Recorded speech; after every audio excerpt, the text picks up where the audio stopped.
Welcome to the Tennis Mini, a wrap at the end of every round of the US Open. Coming up, never count out a champion. Naomi and Novak wind back the clock. A Canadian stands in Alex de Minaur's way of making his first ever slam semi. And straight sets, the top seeds cruise into the corners. That's all ahead with me, Brett Thomas, and a 7-time doubles Grand Slam champion, including twice at the US Open, John Fitzgerald. Welcome, Fitzy.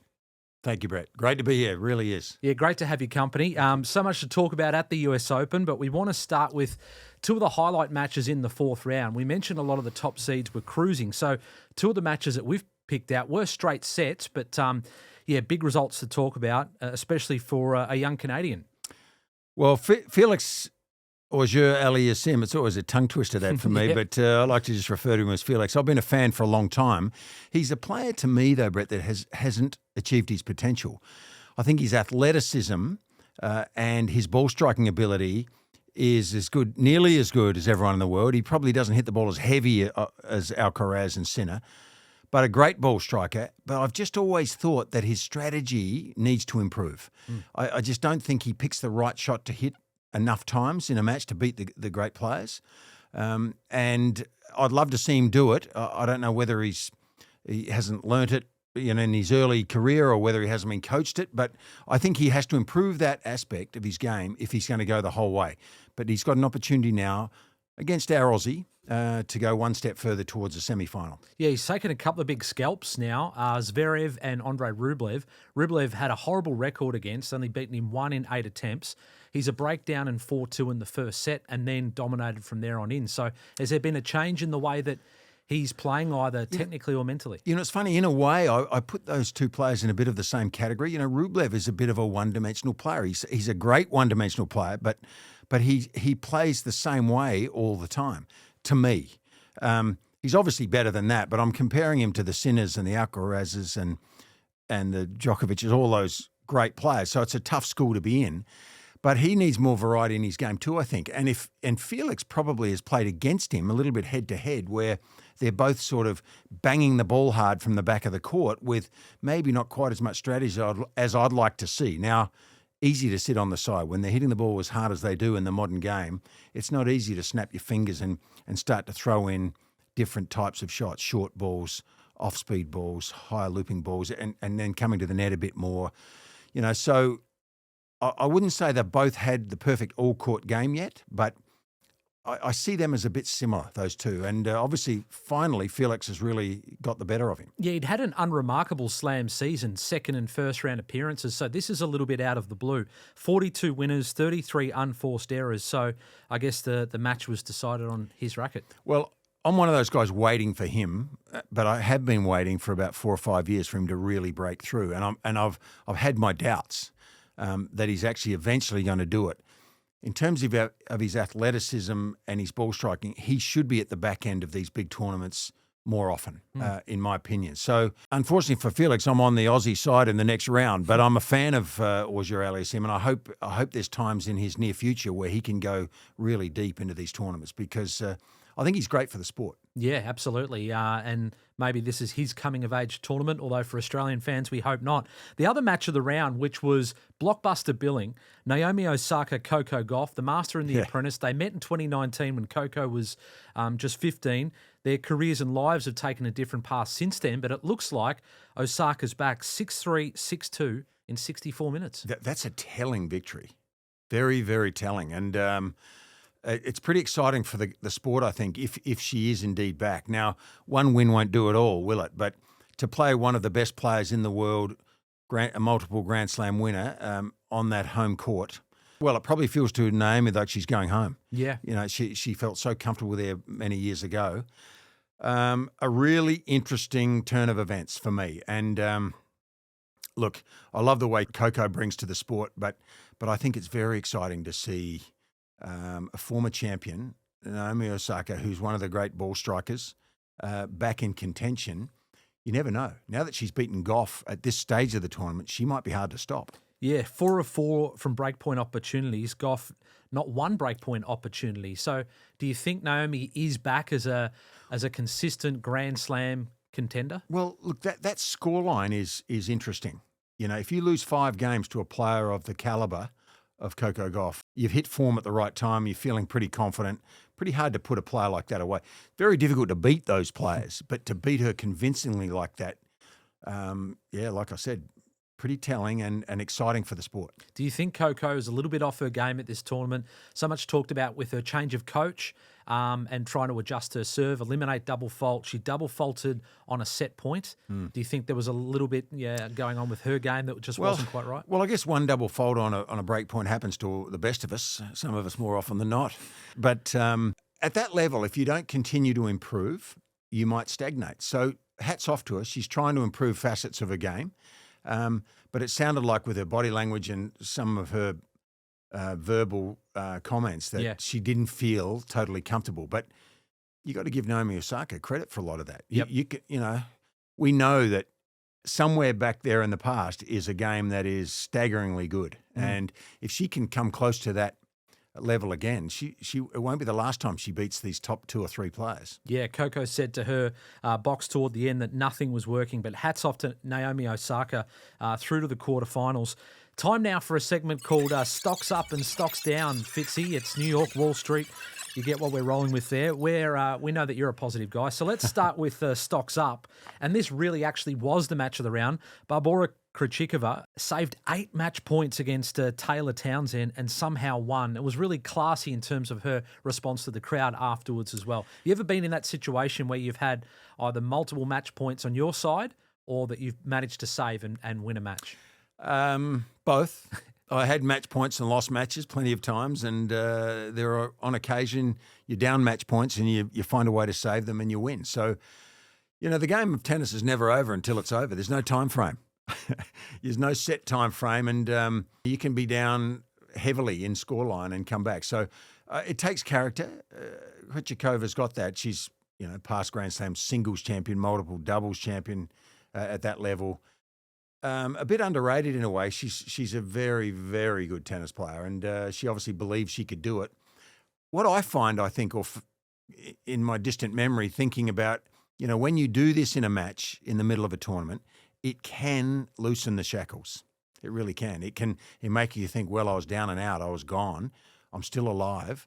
And I found a way under pressure to play my best tennis at the right time. Your confidence meter can really start maximising, I think. You can really derive a lot of confidence out of a situation like that and maybe go on to bigger and better things in the near future. I mean, meaning this week. Yeah, well, she's a Grand Slam champion and she keeps knocking out Americans. She beat Emma Navarro when she was down love 3, and she's got Jessica Pegula in the quarterfinals as well. So they had 5, I think, going into the 4th round, and she keeps knocking them out.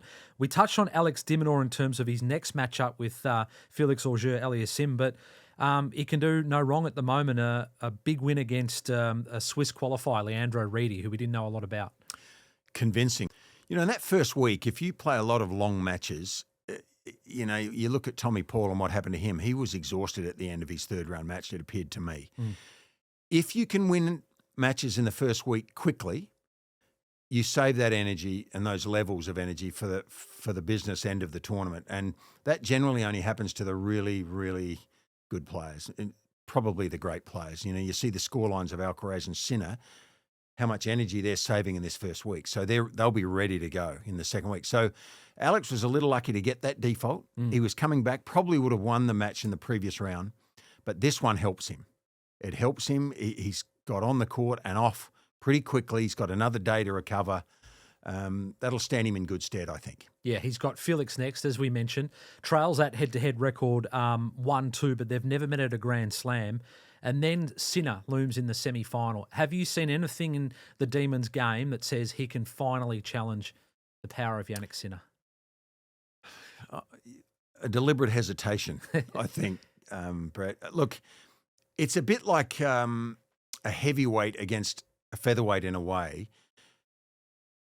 Alex is a top 10 player. He is a seriously good player, but everything's going to have to go right, I think. And you'd expect, if he's to beat Felix, if we can assume that for a second, which, in honesty, we can't, because that's a big match to come. But whoever gets through that, if it's Alex and he plays Jannik, recent history has told a pretty solid tale.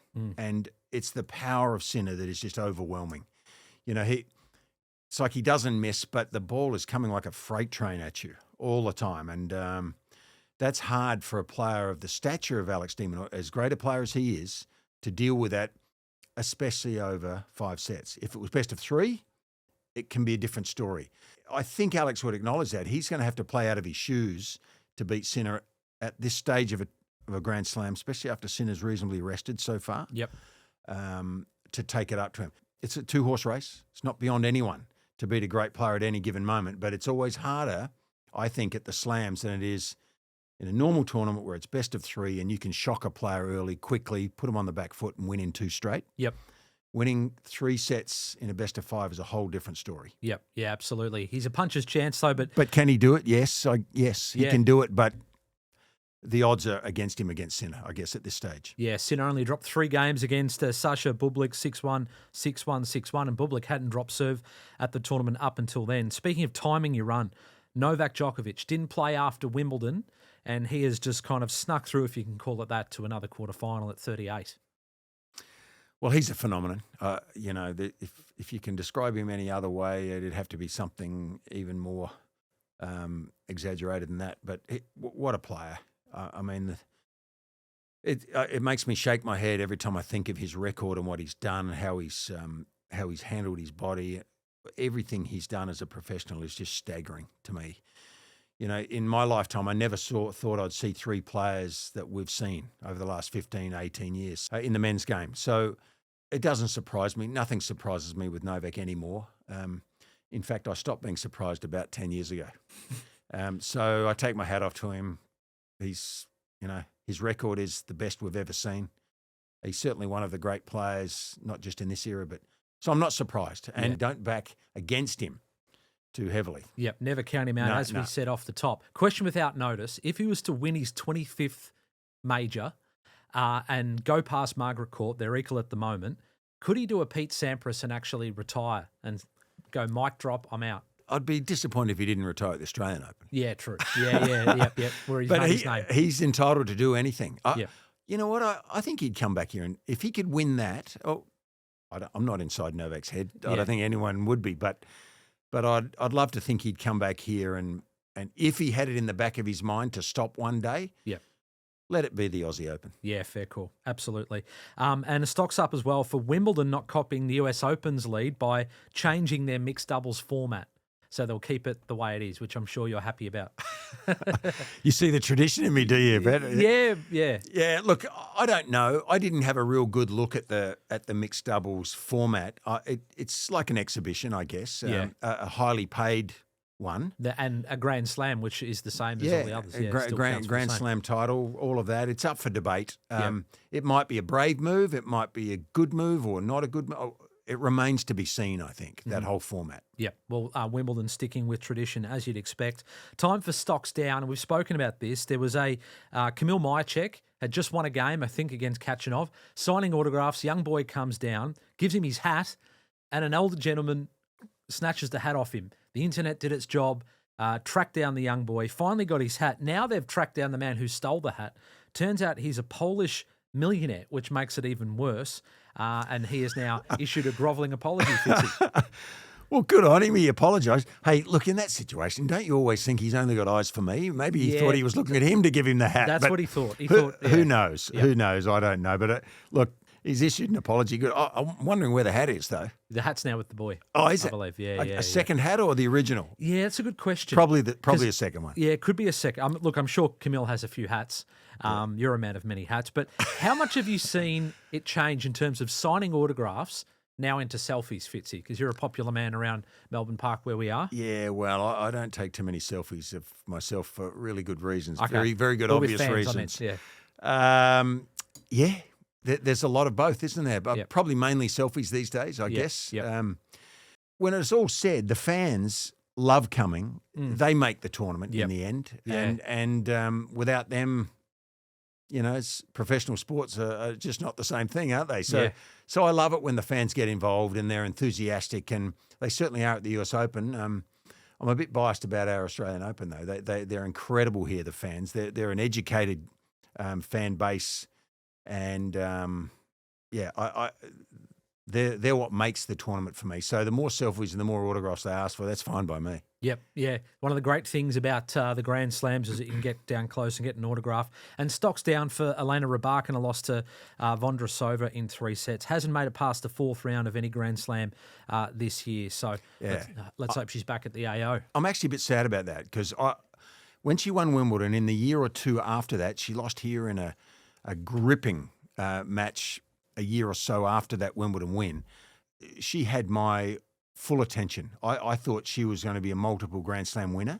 Hasn't eventuated quite the same, but I love her game. I love the way she plays, her style of play, her athleticism, all of that. I hope she can win another one and maybe 2 or 3 more before she's finished. But I'm disappointed she hasn't kicked on a little more over the last couple of years. I hope she can turn it around. Yeah, and obviously the next one for her is the AO in 26. All right, let's change ends here, Fitzy, and we'll come back and talk about the quarterfinals.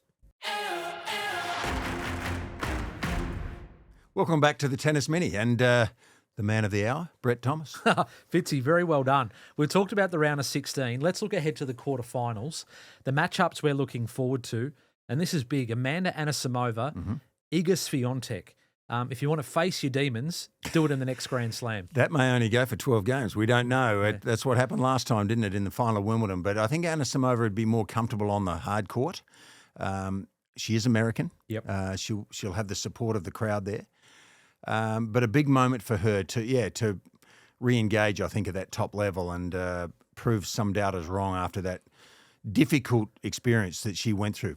Isn't it amazing? It can be your greatest moment, but also in some ways your worst moment. You know, and that's what that Wimbledon final probably was for her. Yeah, well, this is a chance to exercise those demons. And Swiatek, she gives her opponents a look at this tournament. She's been 5-1 and 3-1 down her last 2 matches and finds a way to win. But I guess that's what champions do. They're never completely out of a contest. Well, she's broken through, hasn't she? Won a Grand Slam away from that clay court that she's so familiar with at Roland Garros. And I've always thought that her game was just suited perfectly to that court.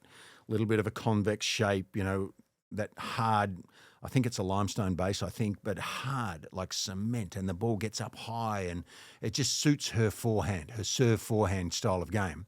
So to win at Wimbledon was incredible, an incredible breakthrough for her.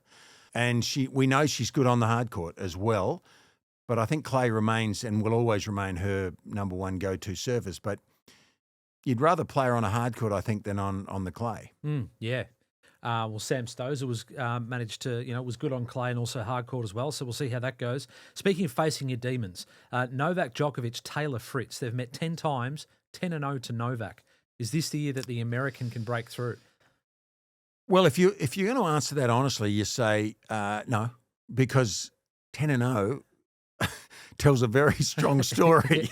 There's something about that matchup. And most players have a losing record, obviously, against Novak. They'd be outside of the big three. Well, that's right. That's right. So, but 10-0? Yeah. You think a player of Fritz's, level, at least in a best-of-3 match, might have had his chance to beat Novak a couple of times, and maybe he did, but didn't get over the line. So there's something about the matchup. It has to be. As good as Taylor Fritz is, look, for his sake, I hope he can, because it's time. It's time for him. I mean, he made a final last year there. Yep. I wish him well, but 0-10. Yeah, that's not a good thought. And he's only won 3 sets in that time as well. But yeah, I mean, America's been crying out a bit like we have for a men's home slam champion. They haven't had that for 22 years, and Novak's aging. Well, he's older. I shouldn't say he's not Careful aging. Now. Careful. But aging is relative, Brett. Yeah, true. Oh, well, I mean, the way he's playing at the moment, it's like he's still 22. Novak. Yeah. He's a phenomenon. Yeah, he's just a staggering player, and you just can't bet against him. Yeah, very difficult. Never underestimate a champion, as we said off the top. Thank you, Fitzy, for helping us review the 4th round and the quarterfinals. Plenty more action to come on the tennis and the Tennis Mini. So join us for the next episode. Hey everyone, Harps and Andy here. Just want to remind you that you can watch every episode of The Tennis on our YouTube channel, Australian Open TV. And we have an email as well, podcast@tennis.com.au. If you thought the show was amazing or you thought it was terrible, we are keen to hear from you. We'll read it. So feedback, comments, whatever it is, get in touch with us at our email and we'll catch you on the next one. Catch you later.